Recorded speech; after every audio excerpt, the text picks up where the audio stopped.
తెలంగాణ రాష్ట్రంలో ప్రజల సొమ్ము దుర్వినియోగం అవుతుంది. ఈ గన్మెన్ల పేరిట ఎవరికి పడితే వాళ్ళకి గన్మెన్స్ ఇవ్వడం, ఇది గన్మెన్స్ అనేది ఒక సోషల్ స్టేటస్గా మారింది. ఈ సోషల్ స్టేటస్గా మారుతున్నటువంటి గన్మెన్లను ఎవరికి ఇస్తున్నారు, ఎందుకు ఇస్తున్నారు? ఈ ప్రజల సొమ్ము ద్వారా పోలీస్ వారికి జీతాలు ఇచ్చి వీళ్ళకు ఉచితంగా గన్మెన్లను పెట్టడం అనేది ప్రజా సొమ్ము దుర్వినియోగం అవుతుంది. కాబట్టి ఖచ్చితంగా ఎవరికైనా గన్మెన్స్ ఖచ్చితంగా కావాల్సి వస్తే వాళ్ళ సొంత డబ్బుతోటి గవర్నమెంట్ కడితే వాళ్ళకి ఇవ్వాల్సిన పరిస్థితి తీసుకురావాలి.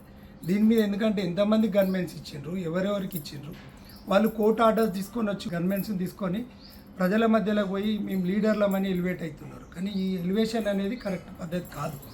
ఒకవేళ గన్మెన్స్ వాళ్ళకి కావాల్సి వస్తే వాళ్ళు 1,38,000 రూపాయలేమో అవుతున్నట్టున్నది. దాని మొత్తం వాళ్ళకు అయ్యే అలవెన్సెస్తో సహా వీళ్ళ దగ్గరనే గన్మెన్స్ ఎవరైతే తీసుకుంటారో ఆ లీడర్ ఎవరైతే లీడర్స్ ఉంటారో వాళ్ళకి ఖచ్చితంగా వాళ్ళ దగ్గరికి వెళ్ళి రికవరీ చేసుకున్న తర్వాతనే గవర్నమెంట్కు పేమెంట్ చేసిన తర్వాతనే వాళ్ళకి గన్మెన్స్ని ప్రొవైడ్ చేయాల్సిన అవసరం ఉంది.